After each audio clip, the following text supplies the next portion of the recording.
At exactly 6:40 in the morning, the skies over eastern Ukraine trembled. There was no warning, no signal, only the roar of explosions and streaks of smoke tearing through the air. Russia had opened fire. A barrage of ballistic missiles and kamikaze drones was launched simultaneously from strategic strongholds along the borders of Belgorod, Crimea, and Rostov. Radar systems were immediately hit with electronic jamming. It was a preemptive strike, precise, brutal, and seemingly unstoppable. In that moment, the world held its breath. Was Ukraine about to fall? Just 90 seconds later, something nobody expected happened. From the edge of the forest north of Bakhmut, HIMARS rocket launchers, which Russia believed had been destroyed, fired in unison. Not a random volley, but precise strikes targeting specific objectives, as if they knew exactly where and when the enemy would strike. High above the Black Sea, a U.S. Navy P-8 Poseidon aircraft changed course, locking onto the battlefield and beginning to transmit real-time data to Ukrainian forces. Russia thought they were attacking, but in reality, they were being lured into a trap, and just when it seemed Ukraine had nothing left to fight with, they activated a perfect snare, prepared down to the very second. What truly happened that morning? Who really controlled the battlefield, and what strategy turned a major Russian offensive into a historic blunder? If you believe modern warfare is a contest of intelligence, data, and resolve, please subscribe, like, and share your perspective. This story needs to be told. The truth is, the attack at 6:40 in the morning was not random. It was the opening move of a 3-week-long plan by the Russian General Staff. Use electronic warfare to blind radar, destroy supply infrastructure with cruise missiles, and finally, open a flanking corridor with armored forces advancing from southeastern Donbass. However, what the Russian commanders never realized was that this entire operation had been meticulously tracked, step by step, by a reconnaissance network of Ukraine and NATO operating from the air, from space, and on the ground. 12:30 in the morning, April the 2nd, a U.S. Navy P-8 Poseidon reconnaissance aircraft takes off from Naval Air Station Sigonella, Italy. It begins a sweeping arc over the Black Sea, flying close to international airspace off Crimea, using its APY-10 ground radar and ELINT signal sensors to detect any suspicious movements from Russia. Within the first hour, it identifies 3 motorcades moving towards eastern Belgorod, including vehicles carrying Iskander missiles, S-400 air defense systems, and Krasukha-4 electronic jamming vehicles. This information is encrypted, transmitted to command headquarters in Ramstein, Germany, and then forwarded to Kyiv and Ukraine's frontline artillery units. 3:15 in the morning, the General Staff of the Ukrainian Armed Forces issues an order: evacuate all soldiers from satellite-vulnerable positions while deploying decoys, wooden armored vehicles, fake antenna towers, and even empty military camps. The objective is clear: draw the Russian attack to cleaned-out positions. 4:45 in the morning, a Ukrainian electronic warfare unit activates a simulated broadcast system, mimicking the activity of Bayraktar drones as if they were actively operating in the Bakhmut area. Meanwhile, HIMARS units are put on standby, but maintain absolute radio silence. 6:40 in the morning, Russia begins its attack. Over 20 ballistic missiles and 50 Shahed kamikaze drones fly into Ukrainian airspace from 3 directions at once. Radar is jammed. Air defenses are spread thin. The Russians believe they have created an operational black hole, but in reality, they are firing at a ghost. At 6:47 in the morning, HIMARS rocket launchers began firing. Not just one, but 3 independent units simultaneously targeted: a Russian forward command post at Izium, a tactical fuel depot near Luhansk, an ammunition convoy that had stopped for resupply behind Belgorod. Each GMLRS projectile was guided by precise data from the P-8 Poseidon and spy satellites. 6:52 in the morning, a ground-shaking explosion. A commercial French satellite recorded a column of black smoke rising over 100 meters high from the border region. At this moment, Russia was no longer attacking. They were being hunted. A strategic masterclass in modern warfare. What do you think about Ukraine turning a destructive offensive into a strategic lesson? Your commentary can help others understand the art of modern warfare in greater depth. When the smoke from the initial counter-barrage had yet to clear, Ukraine did not stop. They understood that a trap is only valuable if it is fully closed. To do that, they had to regain the initiative on all three fronts: on the ground, in the air, and on the information battlefield. 7:05 in the morning, Ukraine's 92nd Rapid Response Brigade, equipped with Dutch-donated YPR 765 armored vehicles, began to advance from the west of Sloviansk, supported by 155mm Krab self-propelled artillery systems. They didn't launch a direct assault. Instead, they cut deep into the eastern supply lines of Russian forces, where logistics convoys were in disarray from the earlier strike. At the same time, a fleet of Leleka-10 tactical drones took to the skies en masse, each flying low below 150 meters to evade radar, providing constant live imagery to the remaining HIMARS units. At 7:30 in the morning, Ukraine's battle map displayed a full picture of the hotspots. Two of Russia's three supply routes in Donbass had been disrupted. Over the next 25 minutes, Ukraine focused its artillery fire on temporary bridges, railway junctions, and field fuel depots, segmenting Russia's front line into small, uncoordinated pockets. 8:00 in the morning, the Ukrainian Air Force, which was thought to be critically weakened, unexpectedly scrambled two Su-27s from a base in Poltava. Their target wasn't ground forces, but a counterattack against Russian reconnaissance drones operating at medium altitude. A brief air battle occurred, and according to unverified reports, at least one Russian Orion drone was shot down. 8:15 in the morning, Russia began to realize their operation was not proceeding as planned. Tactical commanders requested a halt to the shelling to restructure their formations, but it was already too late. 8:20 in the morning, Ukraine activated its Bukovel AD electronic warfare system to disrupt Russian drone control signals in the Bakhmut area. In less than 10 minutes, at least 7 medium-range drones either crashed or veered off course. 8:45 in the morning, a new wave of missiles from the Vilka system was launched, this time targeting a military railway station east of Luhansk, where Russia was transporting troop reinforcements. This was no longer a counterattack. This was a strategic pursuit. Ukraine, with maximum coordination from NATO data, had turned its response into a proactive assault, progressively strangling Russia's deployment capabilities within 2 hours. Do you see a difference? This is no longer a war of attrition, it's a war of data, of real-time intelligence, and of minute-by-minute decision-making.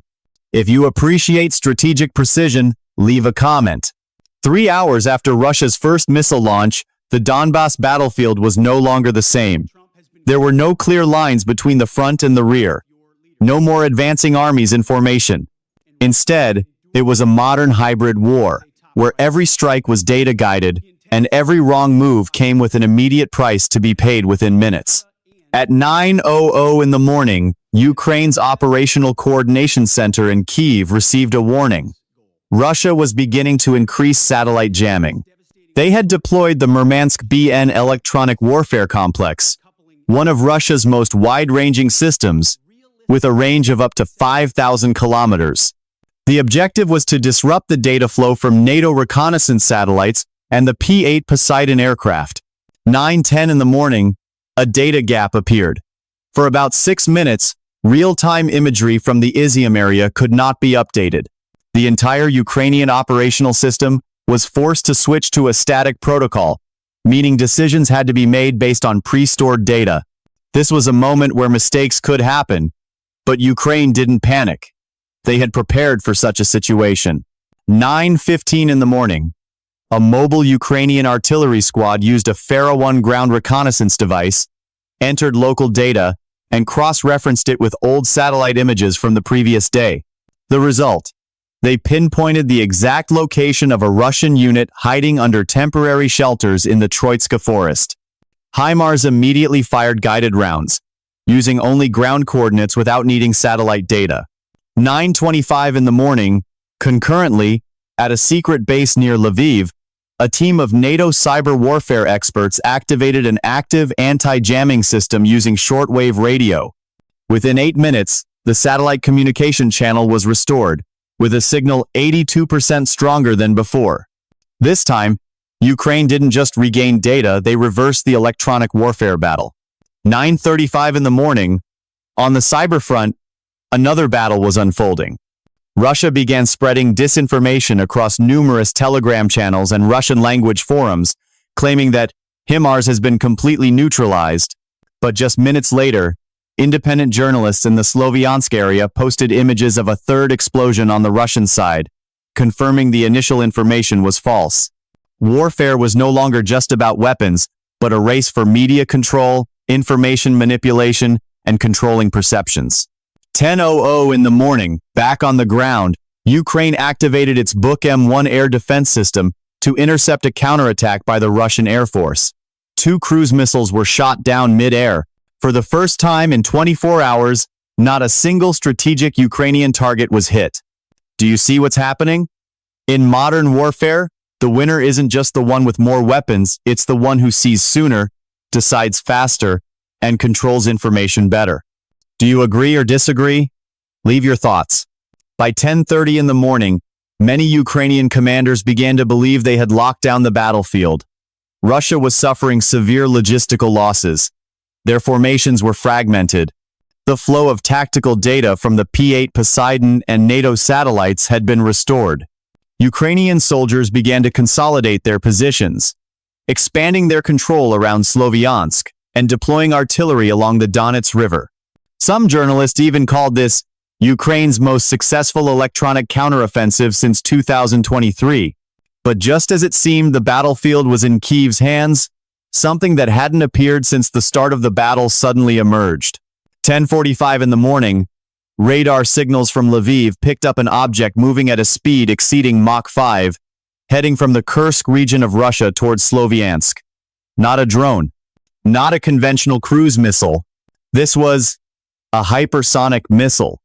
Russia had deployed a Kinzhal, a weapon previously used in strategic attacks but limited in use over the past year due to its high cost and low stock. 10:48 in the morning, while the Buk M1 radar detected the target, the Kinzhal's speed was too high. It could not be intercepted by the standard air defense systems currently in the area. In less than 90 seconds, the missile struck the mobile command post of the 93rd Mechanized Brigade, about 15 kilometers from Kramatorsk. The consequences were serious. Communication lines for several of Ukraine's frontline units were temporarily disrupted. 2 drone relay stations had to be urgently relocated. There were no major casualties, thanks to most soldiers having already withdrawn as part of tactical evacuation plans. But the strike had an enormous psychological impact. 10:55 in the morning, Russian state media quickly released satellite images showing the explosion at the Ukrainian command post.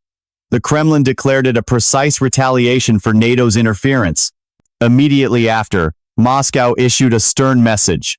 If NATO data continued to be used to direct firepower, Russia could expand its targets outside Ukrainian territory.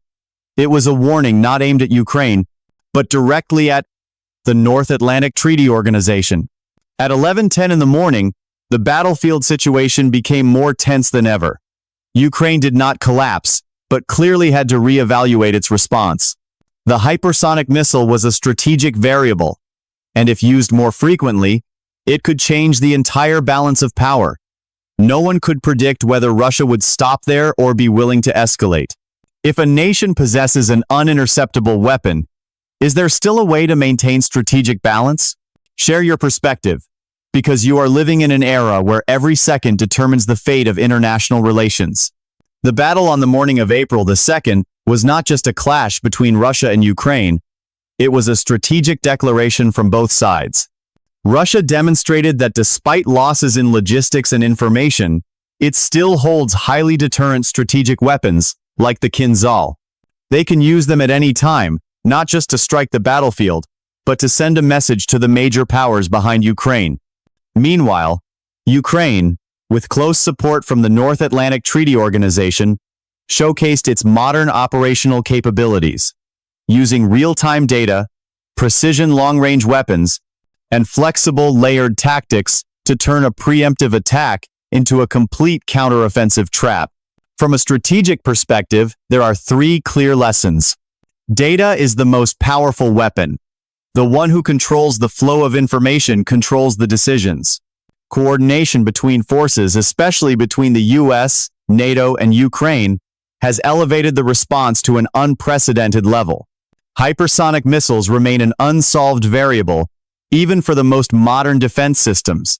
This battle did not decide the outcome of the war, but it redefined how modern warfare operates and highlighted why the US and NATO need to maintain their military technological advantage. A new era of conflict. The power of tech, alliances, and data.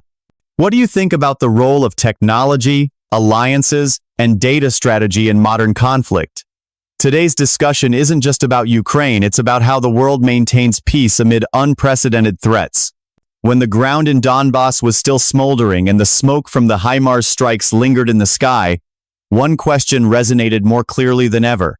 Who truly controls this world, and how? It's not the nation with more tanks. It's not the side with more soldiers. It is the side that sees farther, acts faster, and operates with greater precision in every single moment. Ukraine proved that a nation under attack doesn't have to surrender if it has the will to fight, the right technology, and powerful allies standing behind it. The US and NATO did not engage in direct combat, yet their strategic presence, modern intelligence systems, and long-term commitment to support created an invisible shield, protecting international order from escalating instability. And Russia, by deploying its hypersonic weapons, also sent a message. Modern warfare leaves no room for error. Every wrong decision comes at the cost of lives, lost territory, or, even worse, the collapse of global prestige. This was not just a single battle. It was a stark reminder. Peace demands strength, and strength must always be coupled with responsibility and preparation. This was not just a single battle. It was a stark reminder. Peace demands strength, and strength must always be coupled with responsibility and preparation. If you believe that maintaining peace requires strategic understanding, please subscribe, share this video, and leave a comment, because we cannot remain passive in an increasingly dangerous world.